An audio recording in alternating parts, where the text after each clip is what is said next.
as much as I make friends easily, I also really, really hurt them because I want to be seen, because I'm going through an episode, because whatever it is. And so I've hurt a lot of people and I'll take ownership for that. And at the same time, like I'm still learning what it is like to deal with, truly like a mental disorder. Like I really do, my body is in psychological distress a majority of the time. And so really coming back to that education piece, like that's really what allows me to give myself grace. Like I'm just learning, I'm learning what's going on in my mind. I'm learning how I've lived life. I'm learning that people, it's not normal for people to not sleep 3 days at a time, like, right? Like, and so that education for me is what allows me to have compassion for myself.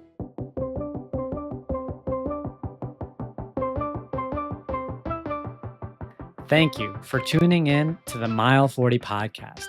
I am Bishoy Tadros, the author of Break Barriers and Audacious, both of which are sold on Amazon. And I invite you to join me as I engage with guests to discuss those bounce back moments that we encounter on our personal journey. Mile 40 is a forum to learn about how athletes, professionals, and leaders of all backgrounds stare down moments in life where the only option is to rise up. The Mile 40 podcast strives to remind listeners that the comeback is always greater than the setback. Welcome back to another episode of Mile 40 Podcast. Thank you all for continuing to tune in. I very much appreciate it. It's been an amazing ride so far. If you haven't already, please be sure to hit subscribe if you're listening on Spotify, Apple Podcasts, YouTube.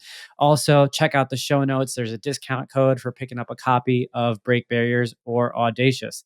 I am super excited for today's episode. Today, I have Claudia Calonje. She is a sales executive, actress, career coach, fitness instructor, and mental health advocate.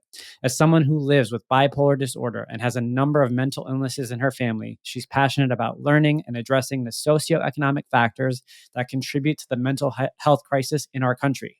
Through her work, she aims to make the world of tech and fitness accessible to people of color and those struggling with mental disorders. She's active in life coaching, enjoys reading about psychology, and co-hosts a podcast about moving up social classes. She's currently working on becoming more active in philanthropy, enhancing her practice of transformative coaching, closing bigger deals, and expressing herself in more acting roles. Claudia, thank you for joining me. I'm excited to be here. Thanks for having me. The pleasure is all mine. I just want to call out, I am so appreciative of the fact that you had reached out to me 2 weeks ago after listening to an episode on the show, because sometimes I don't even know who's listening. I don't know where the show is going. It just kind of goes into the black hole of the internet. And, I get like download numbers, but I really have no idea if they're just bots or real people sometimes. So thank you for tuning in. Yeah, of course. It was a very impactful show. So I was really excited to reach out to you. So one of the things that I want to call out to the audience out there is Claudia and I are actually colleagues. We both work at Salesforce, and that's where she reached out to me. And I listened to a little bit of your show in the last week. Why don't we kick things off by just giving the audience some information about your show so they know where to find you? Yeah, absolutely. So I co-host a show called It's Get Me Rich with one of my best friends, Genesis Hinckley. Her and I actually were colleagues at Google. So, I think the colleague thing with the podcast really works out.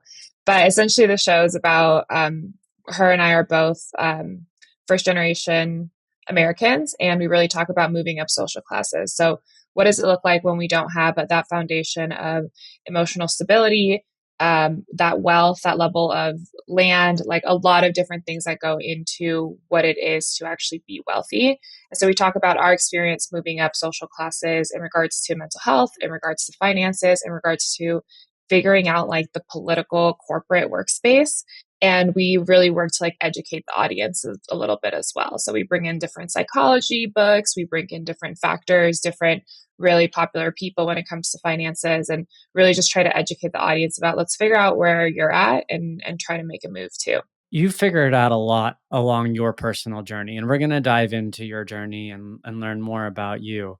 But one of the things that, I think I relate to you on is a lot of what we're doing through our platforms is leaning into our own personal experiences, in order to not only drive inspiration and give hope to others who maybe were in our shoes at a different phase, but also leave them with some thought provoking insight about the potential that they have within them. That it doesn't have to be the way that it is for certain areas of their life, whether it is their socioeconomic status, whether it is their financial status, their career status. One of the things that I thought was really cool about you was how you told me that you became a model. I joked around with it. And I mean, the audience might laugh when they hear this. After I spoke to you, I talked to my wife and I was like, maybe I could be a model. Like, it's so cool. Like, it's so cool because you don't realize your potential at times until you start to peel the layers in other areas of your life. At one point, I never thought I was a runner. Like that. The truth, never, ever, ever thought I was when I was a kid. If you told me I was going to run a marathon, I would have told you you were crazy. And then even after running my first marathon, if you told me that I was going to accomplish what I've accomplished, I would tell you no, no freaking way. Same thing with a lot of different things that I think have come to fruition over the last couple of years. And just hearing that from you got me thinking about the different parts of life that perhaps we don't consider we're capable of, because and I talked about this on my last episode, about even having the people in your lives who believe in you and who show you that you have what it takes. And so, why don't we take a step back and just kind of learn a little bit about you, and some of your background, and really what catapulted you into the position you are today. Yeah, absolutely. And I love what you said because I think it's so cliche, but it really is about choosing the version of yourself you want to become, right?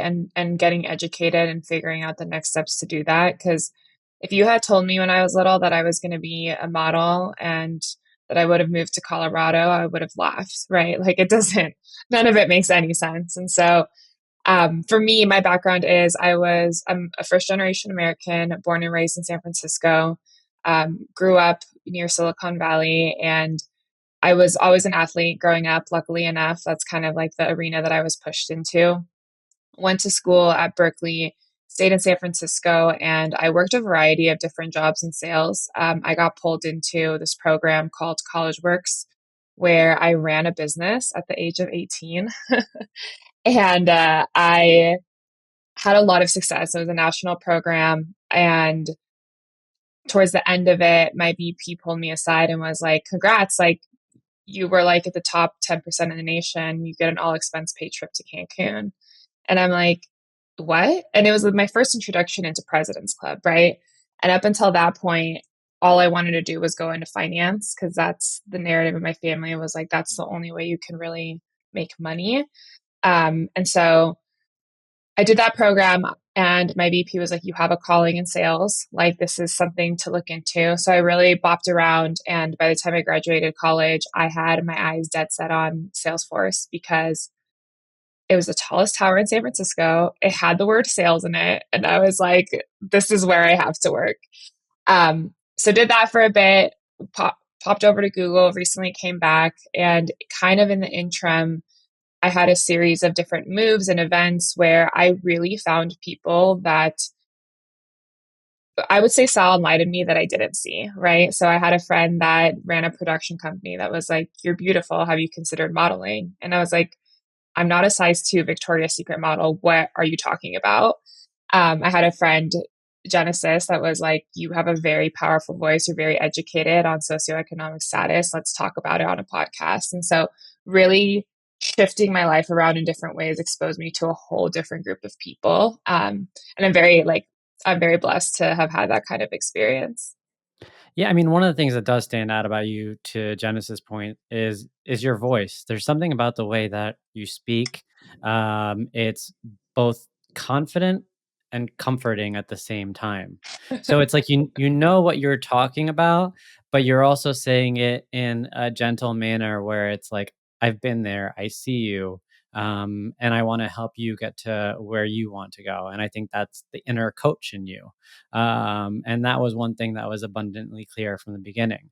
Um, Talk to me a little bit about family life. I mean, you talk about a podcast that is focused on socioeconomic status. It's giving rich, right? And so I have to imagine that you've accomplished some things that perhaps previous generations in your family have not, or you've had to overcome certain mental hurdles, possibly when it comes to your own potential financially. Yeah, absolutely. Thanks for asking. I think a couple of things come to mind with my family life. Like my parents, they were just trying to survive. Like there was no time for we did not go on any family vacations. I didn't get on a plane until I was 20. But really it was about like, let's get the food on the table. Let's make sure that our kids are thriving. Let's try to do the best that we can. And so there wasn't any really sort of like emotional awareness, I would say. Like they were very loving, and my friends loved coming over, but in the sense of really validating emotions. And I think a lot of the rhetoric today was just not a part of like my parents' experience in raising us. And so I grew up in a very affluent community. My parents were not. And there were a lot of complaints around money. Like they were really struggling. They couldn't afford a house in the area that we lived in. And so it was really, really hard for them to want to like live this American dream and want to have their kids be raised in a good community. Um, Alongside, like both of my parents came from Nicaragua, which is a communist country. They survived a war. Like that's how they got here. There's no time for like therapy and like psychological education in between a war, And so I give my family so much grace, but part of their move to America too, like took a toll on their mental health. And so I have schizophrenia in my family. I have severe alcoholism in my family. Like I have just kind of like a gamut of different illnesses. And so I really grew up exposed to the toll that that takes on people. And I've never shared this actually, not even with my friends, but like my schizophrenic aunt called the police on my dad and made up a complete lie about him, like, like being cruel to my sister and I, and we had the police show up at my door on Christmas, and we had to explain to them that she's schizophrenic and she hears voices and all of these things. And my experience now is a lot of the spaces that I'm in, like I'm a sales executive, I'm talking to CEOs, I'm in a very affluent community in the spaces that I'm in, right? They don't have that kind of exposure to mental illnesses. And it's hard to have compassion for that if it's not directly in our lives. I don't know if I'm going to say this right, but I think also coming from an immigrant background, a lot of times mental illnesses are kind of swept under the rug.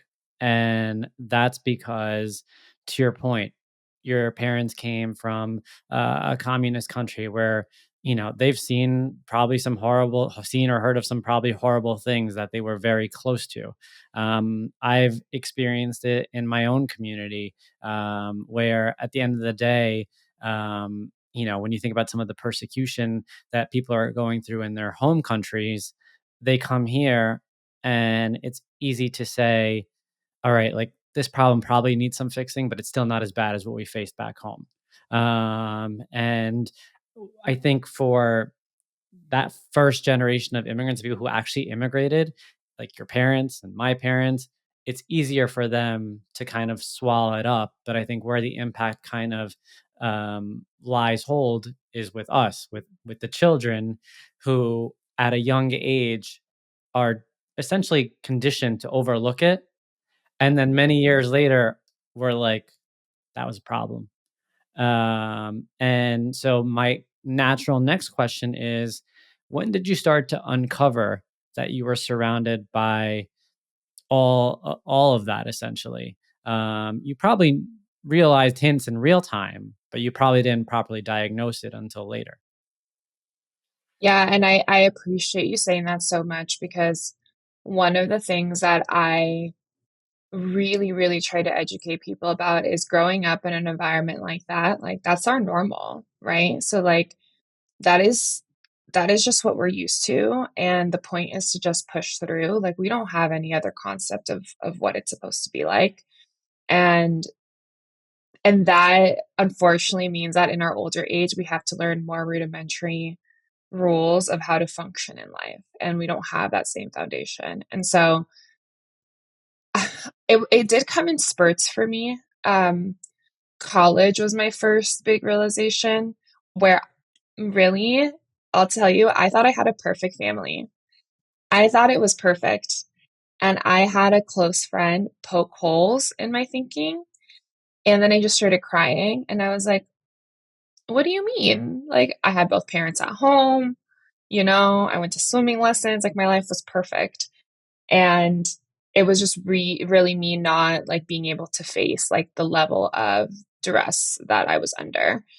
Um, and so that was my first big realization. I think the second biggest one was I I might be skipping to a question here, but my mile 40 was I was at Salesforce. I was a top performer for the year. It's end of year, and we're in the office pre-COVID, and everyone's having a great time. I am like top of the dash, and I'm like crying about how I'm not good enough. And my manager's like just so confused. She's like, "What is what?" And I'm just crying and crying about how I'm not good enough. And at the time, my best friend was on the same team as me. And I just could not stop crying that night. And I kept drinking, and I like pulled her into a room, and she was like, honestly, Claudia, like, you had a real reason to be sad in college. Like, we were broke, we were just like struggling to get by, like, you were struggling with schoolwork. But now, like, she's like, you've built a life for yourself. Like, I think this is deeper than just the normal day to day. Like, I think this is a deeper mental health problem. And so, without getting too much into the weeds, I completely made a fool of myself in front of leadership. I ended up passed out on the streets in San Francisco. My sister had to come get me, and I woke up the next morning just like really suicidal, like really just, I can't do this. I'm not good enough. And I was just really on this narrative. My best friend, like, she was so nice. She like took me to Tahoe. She was like, we're just gonna fix it. We're gonna go to the snow. Things are gonna be great.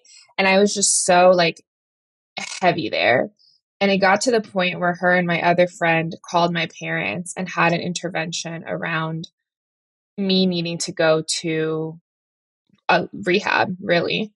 Um, and my parents did not deal with that very well. They were mad. They said I was ungrateful, and they said that the immigrant things, like, I'm ungrateful, like, they've given me the best life, all of the things. And so that really forced me to evaluate like where I was at. And I ended up going to rehab for 30 days. And that's really where I was like, oh shit, like, now I'm diagnosed with bipolar disorder. Now I realize that the drugs are just to cover some of like the emotional things that I'm going through. I apparently have severe mommy and daddy issues, like, just like a series of things, right? And that's really where like I was forced to start to look at the stuff in my life. Thank you for sharing that, and thank you for opening up about that. I I had a similar story, not Salesforce, but it's funny sometimes how alcohol could be the the light switch sometimes, right? It could be part of the process, because you can only take drinking so far until you realize like there's a problem. And I don't think alcohol was the problem for you. I think alcohol took you to a low point. And similar for me, I don't think alcohol was the alcohol was actually a way to get away from the problem at the time. And so I can relate to that because it, alcohol was the last step before I myself decided to see a therapist, and open up about some of my own issues at the time and start to learn a little bit about myself and what it was that I was running away from, and so I can relate to that, and I can understand that, and I see that, and I think your vulnerability now speaks volumes to your authentic approach to not only diving deep within yourself, but also accepting that despite the fact that there you were from the outside on the top, you knew within that you had so much more to give, to yourself and to those around you. That's, I think, one of the things that is important to for you and I to discuss, right? Because we've both been in a very competitive field for a long time, and we both, from an optics perspective, we've performed, right? Like for those of you who are listening who don't have this background, when she said I'm top of the dash, what she was saying essentially was, she was amongst the top sellers in her organization, if not the top seller in her organization. And when you think about how an organization, looks and rates their salespeople, as much as they like what you bring in terms of energy and your ability to teach others, what they really care about is your number and how much you're bringing in for the business and the revenue that you're driving. Like no one's going to get promoted for being just a ball of positive energy. What they will get promoted for is their ability to execute. But one of the things that you've learned and that I've learned is that that doesn't define you. Like that's not who Claudia is. That's not who Bishoy is. That is not, and I actually made a very intentional point on my LinkedIn page long time ago, where if you were to go on it, you would see girl dad, author, podcast host, and at the very end, you'd see account executive at Salesforce. And that's because I refuse to be defined by my title, which is a BS title that millions of other people have, and I refuse to be defined by my employer. I mean, shout out to Salesforce, great employer, and I'm not trying to necessarily say anything negative. I'm blessed in that respect, but you know, I'm not defined by it. And once I was able to kind of overcome that hurdle, and see that there's so much more, then a lot of doors opened up. Um, so talk to me a little bit about what happened after you left, you got this diagnosis, and how you came to grips with it on your own. Yeah. So I think one thing you said that was really key is I tell people I went to rehab and they're like, oh, well, what's your drug of choice? And I'm like, that's not what it was about, right? You said like alcohol was a way to numb it. And I'll say now, like, I can have a glass of wine and just cap it. Like, I'm okay because I'm coming from a consciously healthy place. At the time, I could not do that. It was a band-aid, like exactly like you said, to run away from what I was doing. And I think part of that identification piece that you also talked about is I think so often being raised in immigrant families, there's like this pressure to perform, right? And so we're not, at least for me, it was that I am not necessarily worthy unless I go to a good school, do really well at work, get to a good employer, all these other things. And so for me, for the longest time, my identity was being good at things, right? Like getting into these elite institutions and places, and that was what I was defined by. And so really starting this reframe of, okay, who is the Claudia that I want to be? And so I go to rehab. They didn't quite fully diagnose me with bipolar. They said I had tendencies. And so at the time I thought I just still had anxiety, and just like some level of mood disorder. I go there and I come back to work in February of 2020.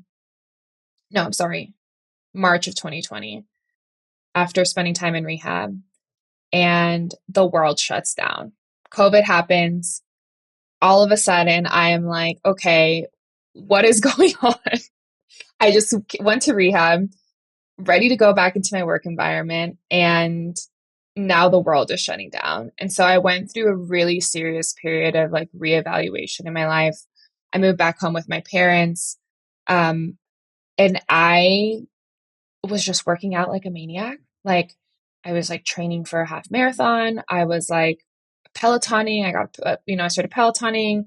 I started backpacking. I picked up camping with a couple of my close friends. And in August of that year, I made the move out to Colorado. I had always wanted to come here. It had always been on my bucket list. Salesforce had just opened an office. They're like, we'll promote you if you can get there. And so I took the leap. And it was really here where I was forced to look at myself in a deeper way. Like the drinking had come back. Like the rehab and COVID situation was not conducive for this this healing process. And so being in Colorado is really where I got to explore like how do I define myself as a person and how do I make new friends and how do I adjust to a city alone? How do I, a lot of things. And it was actually here that I got a really, really good therapist for the first time in my life, like really brilliant therapist. And she started to poke holes in my thinking. And that's really where I started this process. She's the one that pushed me to psychiatrist. I got diagnosed with bipolar disorder, and she had me read a book called The Unquiet Mind. Um, Phenomenal memoir of a leading psychologist struggling with bipolar disorder, I think in like the 70s. So she was like kind of like one of the guinea pigs around it. And I read it and I'm just crying my eyes out. She talks about excessive spending. She talks about over abuse of substances. She talks about overindulgence of food.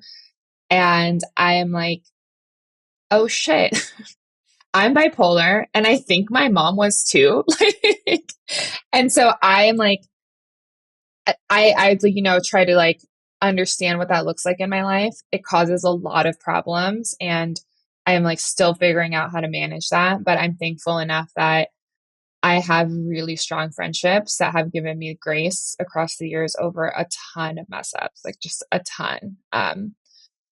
But it's different. It's different because I think, like my family and the people with mood disorders, like they don't really have people that understand or that want to see them or even want to acknowledge that that's a problem. Yeah. You talk about your friends and people around you who gave you grace, but when did you decide to give yourself grace? Oh, that's a heavy one. Have you are you there yet? And I don't, you know, I wanted to ask this question, but I guess now is the right time to ask it. You go back to that day or that night in San Francisco, right? Like a lot of people look at that as career suicide essentially, right? And um I've actually seen a lot of that even here in New York, even within our company. I've seen similar things happen over the last 6 years. Uh, Everyone's got a different story. Everyone's got a different reason. It could just be someone drank too much and just made a stupid decision, or it could be that they were actually facing some internal demons as well. And I've seen them also just continue to show up to work. Whatever they did wasn't fireable, if you will, so it was fine. But and people have short-term memories, so people forget, but you probably won't ever forget it, in your mind. And I know this is a difficult question, so I hope you can I hope I'm approaching this question softly because I wanna come at it softly and ask you, at what point did you just turn the leaf on it and give yourself grace and look at it as your quote unquote mile 40 moment, the moment where you bottomed out, started to realize that, you can dust off the pieces, pick up and show up as the person that you really are. And look at that as just being a chapter in your story. Yeah, I think that's a brilliant question. I think for me, it really, and the reason I shout out Becky, my therapist, every chance I get because she started educating me on the psychological aspects of what happens growing up in an environment and in a family that I did. And it's part of the reason I'm so passionate about mental health. It's part of the reason I volunteer around it. It's part of the reason I have a podcast on it.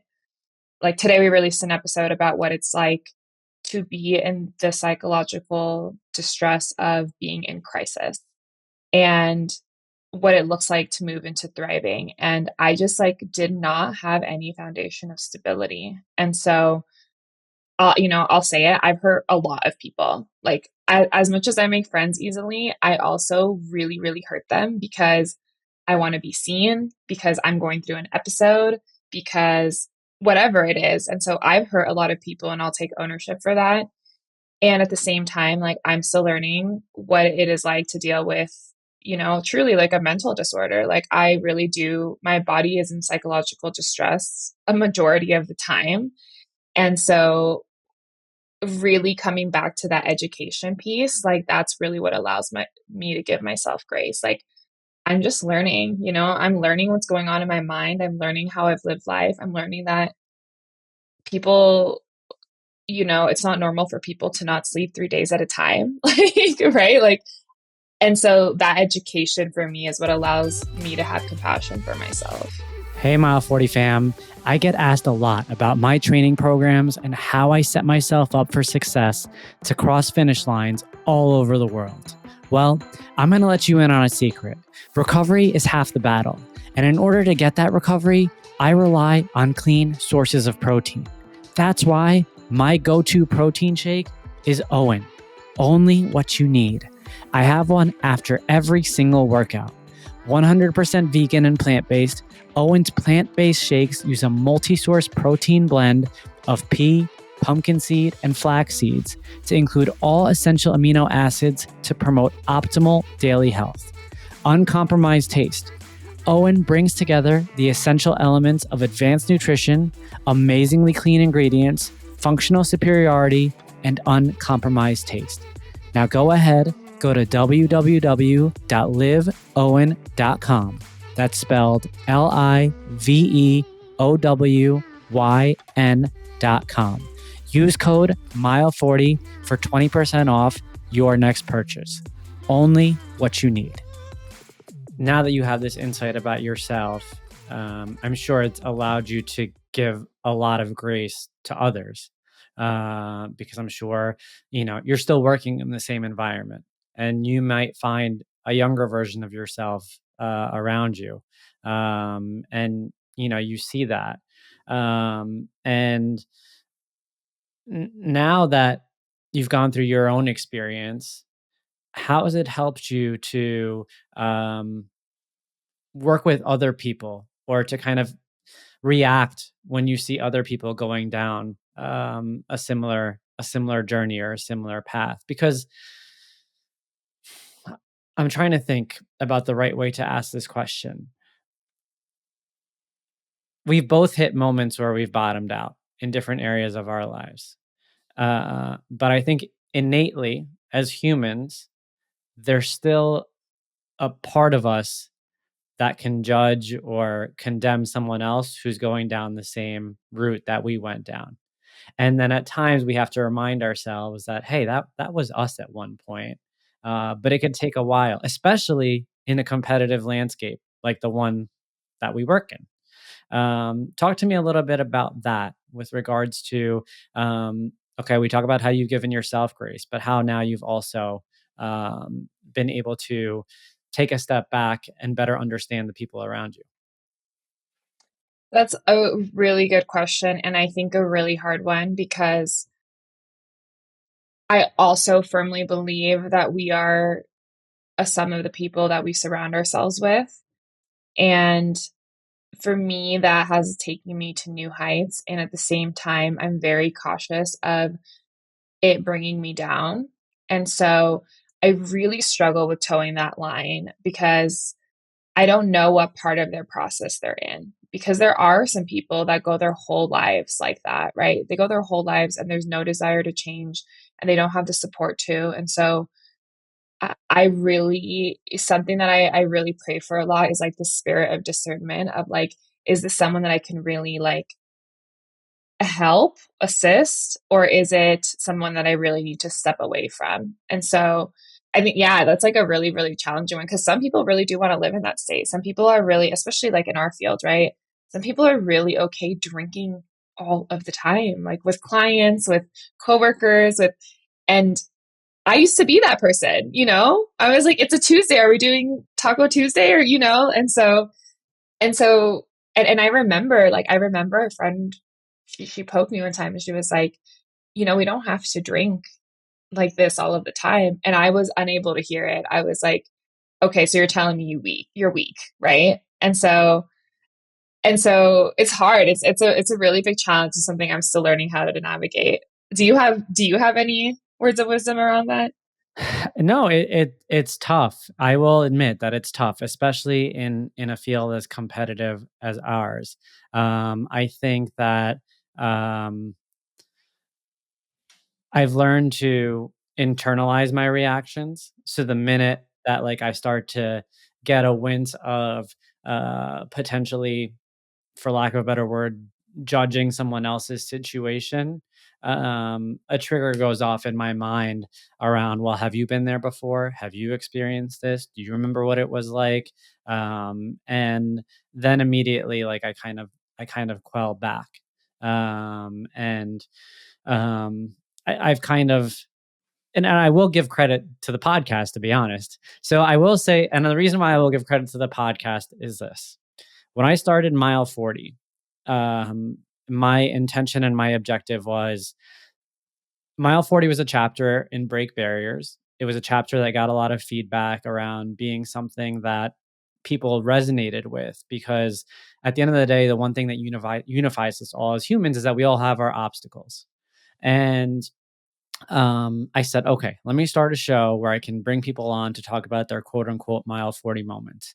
And never in my wildest dreams did I have any idea about where the show was going to go. And so did a couple episodes up front, start to hear stories, really personal stories about the different adversity that people had gone through, whether it was someone went to jail for something, someone overdosed on drugs, someone had to battle with, serial sexual abuse, someone had to battle with abusive parents. And, you know, every single time you think you've heard the worst, you realize that someone out there is walking around with a story that you couldn't even have imagined. Right. And not only are they walking around with it, but now they have the courage to come and speak to the world about it. And for me, that opened up my eyes, because every single time I thought it can't get worse than this, it did in a way. And so that's really kind of taught me something over the podcast is now a little over 2 years old, but over the last 2 years, in the heart of my career at Salesforce, I've learned a lot about humanity through this show. And at the end of the day, like if that's all this show offers, whether it's to me or to a listener out there, that's the most that I can ask for, because that was the purpose here. And so my answer wasn't meant to be an advertisement for the show, but it's true, because it did teach me. And I was talking about this with my wife recently. I said, like I didn't realize, I knew everybody had something, but I just didn't realize the depths that some people are walking around with. You know, you talked about it at the beginning of this show. You were surrounded by it in your family from all different angles and different diagnoses, but you wouldn't have known until you had your own experience. And I think, similar to a lot of the guests that's been on this show, um, that's uh, one of the correlations. And so I'm thankful that I have this platform, because it keeps me on my toes around what other people are going through. If I didn't have this platform, I think I would be guilty of potentially being a little bit more judgmental. And so hopefully that answered that question, and people will get it. Again, I want to repeat, that wasn't a commercial for the show. Uh, but And yeah. I'm curious because it's part of why I love sales too, right? It's so weird exploring like power dynamics and politics and egos and stories and in the human experience. But I'm curious, like I don't know the Oxford definition of humanity, but for me, it's compassion for the human experience. I'm curious what the definition is for you. Well, I'm going to look up the Oxford definition as we speak. This is So good. He's using his resources. This is a yeah, sales guy. it's not really that exciting. It says the state or quality of being human. In most ethical traditions, membership of the human species is seen as conferring a unique moral status, so that human life is considered inherently and particularly valuable and worthy of protection. And then it says, in parentheses, see sanctity of life.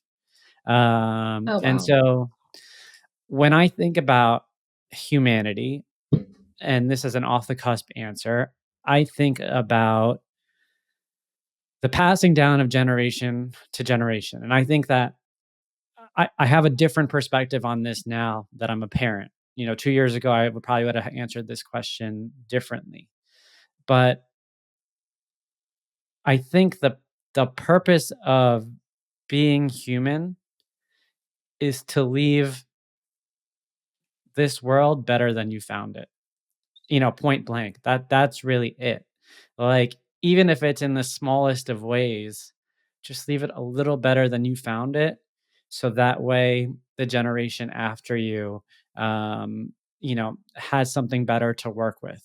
I think it's a really obviously a really difficult question to answer, and we could philosophize on it all day. Um, but I do think that in its simplest form, um, it's just it's not about you. Like, humanity isn't about the you or the me. It's about the us. It's not the word isn't human. It's humanity, right? And so it's about the us. And I think that where humanity tends to take a wrong turn is when people forget that it's about us and focus on me. And I think that that's really one thing that I personally see when I think about the grand scheme of things, and I think that applies to everything, like everything that you do. Like, even before kids, I tried as much as possible to employ this notion of, nothing I do is really about me. Like, there's a bigger picture out here, right? When you think about 8 billion people on this world, when you think about the universe, and you think about the hundreds of billions of people who have lived before you, you're just a speck. You're just like smaller than a speck in the grand scheme of things. And so, the point isn't to become bigger than a speck, but the point is to to amplify that speck so it shines a little bit brightly, so that way the specks around you can pick up some of that light and hopefully pass it on forward. So then, instead of, a dark black hole, you have specks of light. Again, totally coming up with this on the fly, but I hope that makes sense and answers your question. I love when the host becomes the guest. So I tend to do this.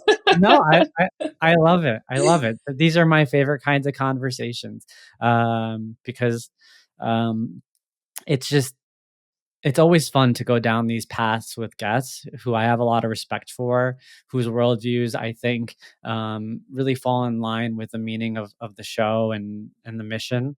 And so, yeah, I could do this. I could do this all day. And I think Yeah, what I really appreciate about what you said is uh, the transformative coaching that I go through talks about the interior castle by Saint Teresa. And her premise is we're all beautiful diamonds that God wants to work through, but we're just covered in layers of shit. I'm paraphrasing, obviously, but we're covered in like mud of exactly what you said, like this generational, trauma and things that have been passed down. And so her idea is the purpose of our lives is to remove that mud off of the diamond. And so what you said about the speck and what you said about the light shining, like that really is what we're here to do, right? Like you're absolutely right. yeah, yeah. Um, Man, you got me excited. You got like my I want to talk a little bit about your fitness journey, just to kind of bring the theme into this episode. You talked about being an athlete growing up as a youngster. Talk to me about the role of fitness in your journey, especially when you were younger. Was it, something that you had built your way up in, or was it really just a way to keep busy and just more of a hobby? Good question. Yeah, I both. We moved around a lot when I was little, and so it was hard. Like I played soccer, and then we couldn't afford it in the city that we ended up settling into, but I ended up moving into volleyball, swimming, and basketball. So I was an athlete. I was really good at swimming. I was a lifeguard. I was like on a club team. Like I was swimming all of the time. And so athleticism fit into my life in a way of, yes, it was a hobby, but I also loved it. Like I loved it so much. And, I really, really took the time to make swimming in particular my craft. The other sports were so. They were, a way to keep busy. Um, but yeah, I mean, I grew up playing sports and it was really, really important to my life. I think where it really came in key for me was when I went to college, I got really, really fat, like really fat. Like I, was eating out all the time. I was really struggling psychologically. I was really struggling in a lot of ways. So I actually ended up gaining like 100 something pounds, which is not the freshman 15. It's like, I was in severe distress. And so, um, I would carry that weight for a long time until I really tuned back into my spirit of athleticism, where I was like, do you know what actually made me feel good? It was working out. And it was really then that I picked up this is critical to my life. This isn't just a year round thing that I did as a youngster, right? And like I can just kind of push it off. Like this is a forefront thing to my life. And it was such a transformative journey for me. Like I went through a process of cutting out sugar. I went through a process of reducing caffeine intake. Like I really overhauled that and I became a fitness instructor and did that.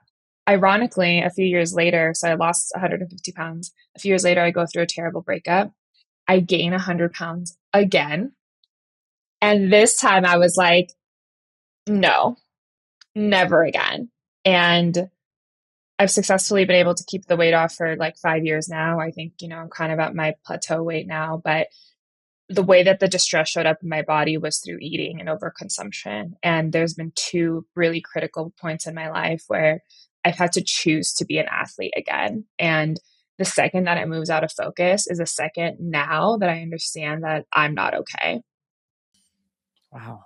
I knew about the first time. I didn't know about the second time, because I think you mentioned the first time to me previously. Talk to me, and you kind of touched on this.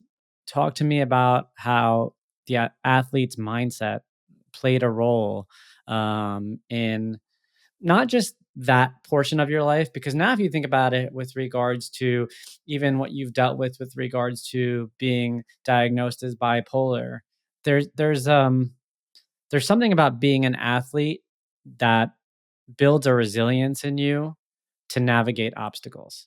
One of which was physical, and one of now was mental, right? But being an athlete goes hand in hand. Like they go hand in hand as an athlete. Like you're built to come out stronger than you were in all elements of your life. So talk to me about that, and talk to me about how you perhaps had to maybe kick yourself in the butt at times when things got really rough. Yeah, I think the athlete's mindset has been critical to my life. I think, and I might be misquoting this percentage, but a very large percentage of C-level people, I think it's 94%, were former athletes.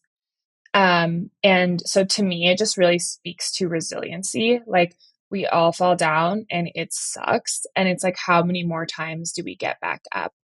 And so to me, and in the email that I wrote to you, actually, the quote that stood out, I forget who you had on the podcast, but he said, uh, he said, wealthy people have Ozempic and poor people have Lizzo. Oh, yes, yes. That was a quote. Oh my God. Yes, that was I actually got a few comments on that one. Did you? Yeah. Yeah. That was Well, Jacob Zemer. Yes. right. Yes, yes, yes, yes. I love that episode. I sent it to all my friends. Yeah.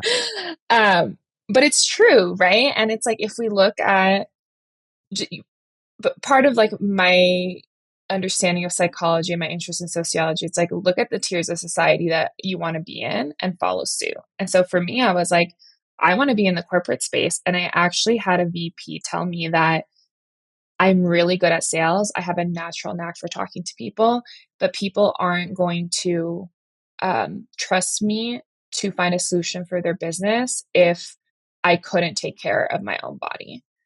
And that really struck a chord. And I think when people hear that, they're like, oh my God, like, why would he say that? Body positivity, blah, blah. I'm like, no, like, look at the people truly that have influence in the world, right? And so for me, a lot of the narrative was let's reconnect with who I am in terms of resilience, but also like where do I want to go? And if my mission is to be this philanthropist and to retire my parents and to pay off my student loans, like I'm going to actively move into like the type of person that I want to be. And so that might not work for everyone. It really worked for me. And that's really like what overhauled like the weight loss process and what, you know, turned a switch in my brain around it. That's really powerful, and I think I'm really great. I don't think I am really grateful that you shared that, because you're right. There are a lot of people who could react to it in different ways just hearing that, and perhaps that's even going to be a trigger for some listeners, hearing that. Um, and it's even hard for me to sit here on this platform and say that it's that black and white. But now, between what you just said and the story you just shared, and what Jacob was sharing on his episode, and Jacob had his own adversity from childhood that he talked about. I think there's a point to be made about that, though, around the fact that um,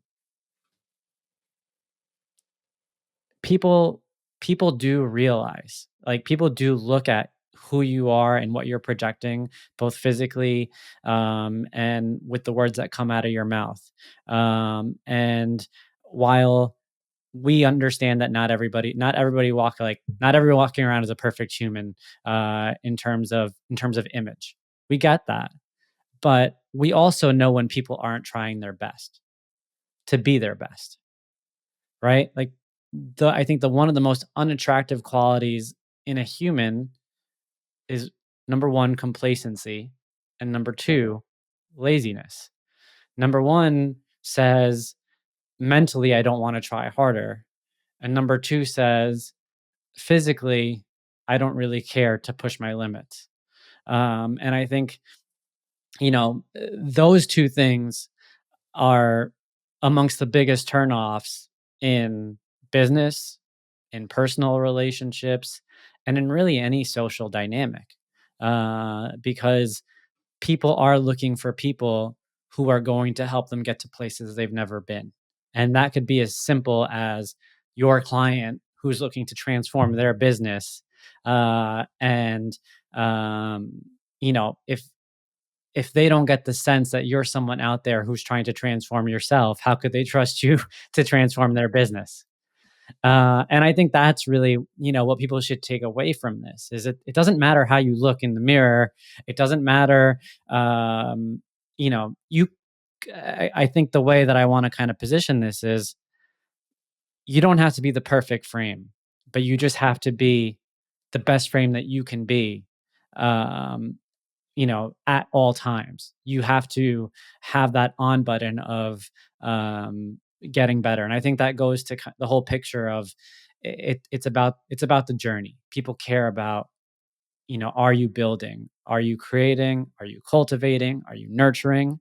And if they see that in you, then they will open up their doors to allow you to have an input into what it is that they're trying to accomplish. And the cool thing about this, Claudia, is so much of these personal anecdotes and these takeaways and these experiences are so relevant. And I said it earlier, to the fact that you're coaching others now. Like, these experiences are gold, essentially, for how you approach other people today. So I want to make sure that I call that out. We are kind of rounding out on time, so I want to make sure that I give you the floor in case there's anything that you feel like we should be discussing. We talked about your history with mental health. We talked about your career. We talked about your relationship with fitness, and your mission with regards to the show, and what you and Genesis are building now. Are there any other fundamental points of your life that defined a lot of the work that you're doing right now? Yeah, I think the other thing that I would say for people that really do want to transform and like you said, have that on button is like change the people that you're around. Like for me, I I'm a chameleon in the sense that I can be in these high level executive tech rooms and then I can also go test out like I spent some time at a Buddhist temple, right? Like I'm also like constantly like in different communities. Like I tried to pick up learning how to golf and I was, out there with a ton of guys on the field and just putting yourself in different communities, putting myself in different communities has drastically transformed my life. I wouldn't be a model and actress without it. I wouldn't be a coach without it. Like a lot of the things that I am today, I wouldn't be without the help of other people. And simply by that exposure to other people, I've been able to really see the world in a different way. And for me, that's just really been one of my superpowers. And I think something that it's terrifying. Like, I'm not going to lie, like, it's really scary, but it's added just so much value to my life. And so that's something that I do want to hone in on because I wouldn't be here without other people. That's a really good call out, and something I'm going to ask another question on the back of because I think this is important. You moved to Denver, and now you're in New York City. You're in Brooklyn, right? So that's two new landscapes for you, and I think it's really hard, in general, to go out there and find people. Um, and I don't even blame COVID for this. I think just in general, pre-pandemic, it's not an easy thing to open up, to have that initial conversation and to find that person. And actually, like I think as humans, I think even from a dating perspective, and I was guilty of this, a lot of times you date and you're just looking for excuses to end things. Like a lot of times, like, and like that's part of therapy. So we won't go down that route. But a lot of times, right, you're going on dates and you're just looking for that one flag to be like, nope, that person will never work out. And I think similarly with humans and human to human interaction, even if you find someone at the gym, for instance, you're like, yeah, like, they're in shape, like they're athletic, so on and so forth. But then they said or did this. And so I don't know that I could see myself like really kind of latching onto them for the longer term. It's a hard question. So if you don't have an answer, that's fine. But even in terms, and maybe I'm just kind of rambling right now, but just as an initial step, how do you get over the hurdle of A, going outside to meet people, and B, just being open about the fact that you might need to give people a chance or two. But the truth is that these people could potentially be positive influences in your life. Yeah, I think it's hard. I mean, I think for me personally, I give everyone a chance. Like, there were so many people when I first moved to New York that I went on, coffee or dinner dates with, like friendship dates. And I like, we're never going to talk again. So, and I do think a big part of it comes with like self-awareness, right? Like I know where I'm at in my life. I know my values. I know what I care about. I'm not here for complacency. And so if I even get a sense of that, I'm out. And so I think that's like one of the things. I think the other thing is to your point about humanity is just like asking them about their story and hearing their story for me often in these like first, like dates, I'll call them like it, that shines a light in terms of the type of person that they are, their ability to be vulnerable, their ability to, converse, their ability to hold space. And so, yeah, I would say those are the things that I really look for when I'm talking to people. But to your point, I think as I've gotten older, like the less grace I give, which I think is just a part of age. Sure. Yeah, But you just don't have time. You don't have the tolerance for it anymore. no, I Uh, just don't. yeah. I mean, I'll only speak for myself, but back in my dating days, it was like one of those things where it's like it was a one strike policy essentially. Uh, Really? and no, it like that's a little dramatic, but I was really quick to just Mm. be like, that's the flag, move on. Uh, but that was a long time ago now. That was ages ago. I don't even Well, really you really know what fully you remember. wanted, right? I You knew knew what you I knew wanted. what I knew what I wanted, and we can go down a whole other podcast about this. But I mean, I did an episode with my wife. I think it was episode 40, and we dated 3 times. We had known each other forever. We dated 3 times, and so she was always the one. And I think I was looking for her in other people um, during the times we were not together. But yeah. My wife always loves a good shout out on the show. I Um, can't wait to listen to that episode now. um, the last question I have for you, and it's a comprehensive question. So, you think about everything that you had gone through and all the hurdles that you'd overcome, and there's just a lot here to take in. I think that everything is rooted in what you went through as a child. That really was the fundamental grounding, where you built up your own knowledge of the world, where you started to pick up on hints of, hey, like maybe this isn't right. Maybe it could be better, but I'm not really sure. And then you talk about, your experience in college and kind of that awakening of like, maybe I didn't have it all right this whole time, to needing to bottom out in the earlier stages of your career, to then the ups and downs of your own battles with, gaining the weight, losing the weight, having to go to rehab. You've been through a lot, Claudia, more than the average person. And when you think about the overall message of hope that you're trying to leave with not only the people that you coach, but potentially the people that you come across in the day to day. Even with me, I mean, like, I look, even when you and I first connected, you left me with a feeling of, this person is out here to use her personal experience to make the world around her better. And that for me is someone that I can get on board with. So talk to me a little bit about, to round things out, the impact that you want to have on those who come across you, listen to your show, and continue to follow your journey. Yeah, and thank you for saying that. That's what I strive to be. So it's good to know it's coming across. In terms of impact, like I hope that in the same way that giving myself grace came with education, I hope that I can give that to other people.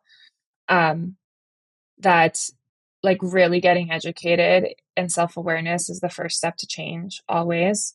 And the second piece is like, for the most part, like we can be anything we want to be. Like I'm not going to be an Olympic athlete in, gymnastics. I know that there's building blocks for that, but for the most part, like we can step into any role of what we want to be, especially today. Like there's just so many opportunities everywhere. And so I hope that the impact that I have with my life and the things that I've been through and the things that I've been able to transform is you can just do it. Like just do it and like find the people around you that'll support you to do that, right? Because I'm not going to go talk to like my dad about being a model because he's just like not going to know, right? And so it's just like finding different communities and networking into different spaces for the people that are going to support you in your dreams. Like it's everything. Thank you, Claudia. I love that. I love that answer. I've loved everything about this episode. This episode is a special episode, and I want to thank you for coming on. Thank you for opening up. Thank you for letting us in, and just being vulnerable. I mean, I want everybody to think about Claudia's mile 40 moment and think about how that moment may have personally impacted you as a listener to this show. And I want you to, if you're just listening via audio, I want you to really tune into the strength in Claudia's voice, because that strength is empowering listeners all over the world. So thanks, Claudia. Appreciate you coming on. Thank you so much for having me. It's been a pleasure. You got it. Thank you for listening today. If you enjoyed this episode of the Mile 40 podcast, go ahead, subscribe, leave a review, and share the word. Thank you for being a part of the Mile 40 family. And let's unite in showing the world that comebacks are always greater than setbacks.